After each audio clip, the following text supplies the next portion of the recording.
வணக்கம் நண்பர்களே. இந்த வீடியோல நம்ம என்ன பார்க்க போறோம் அப்படின்னா, ஆப்பரேஷன் சிந்தூர் தொடர்பான அப்ஜெக்டிவ் கொஸ்டின் தான் நம்ம பார்க்க போறோம். நீங்க டிஎன்பிஎஸ்சி, டிஆர்பி எந்த எக்ஸாம் எழுதினாலும், எந்த காம்படிட்டிவ் எக்ஸாம் எழுதினாலும், அதுல வந்து இந்த ஆப்பரேஷன் சிந்தூர் சம்பந்தமான கேள்விகள் எப்படி கேட்பாங்க அப்படின்றத வந்து ஒரு 6 அப்ஜெக்டிவ் கொஸ்டினா வந்து நம்ம குடுத்துருக்கோம். அத வந்து பார்த்தீங்க அப்படின்னா, உங்களுக்கு வந்து ரொம்ப யூஸ்ஃபுல்லா இருக்கும்.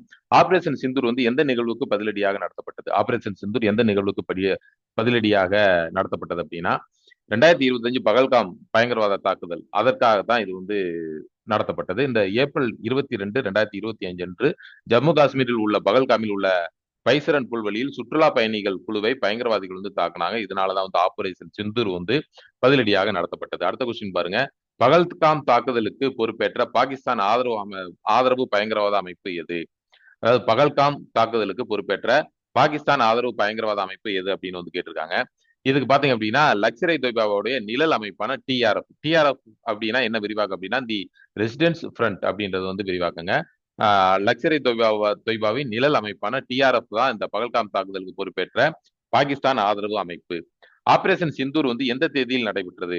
ஆபரேஷன் சிந்தூர் என்பது எந்த தேதியில் நடைபெற்றது அப்படின்னா மே 7, 2025 அன்று அன்று நடைபெற்றது. ஆபரேஷன் சிந்தூர் எந்த தேதியில் நடைபெற்றது அப்படின்னா மே 7, 2025 அன்று நடைபெற்றது. சிந்தூர் என்ற பெயர் எதை குறிக்கிறது அப்படின்னு கேட்டிருக்காங்க.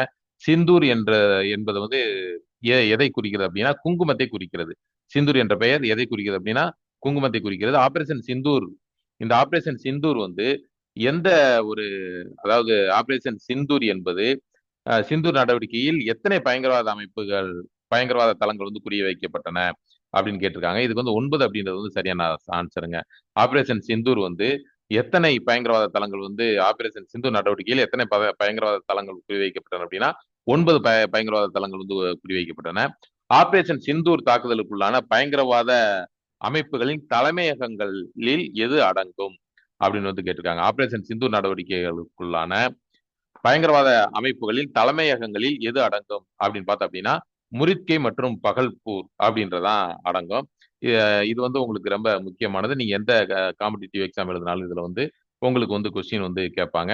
இதே போல தொடர்ந்து நம்மளுடைய சேனலை வந்து நீங்க ஃபாலோ பண்ண அப்படின்னா நம்மளுடைய சேனலை வந்து சப்ஸ்கிரைப் பண்ணிக்கோங்க. உங்களுக்கு இது தொடர்பான டிஎன்பிஎஸ்சி, டிஆர்பி போன்ற எக்ஸாம் தொடர்பான வினா விடைகள் மற்றும் பாடக்கருத்துக்கள் வந்து வழங்குறாங்க. Wish you all the best.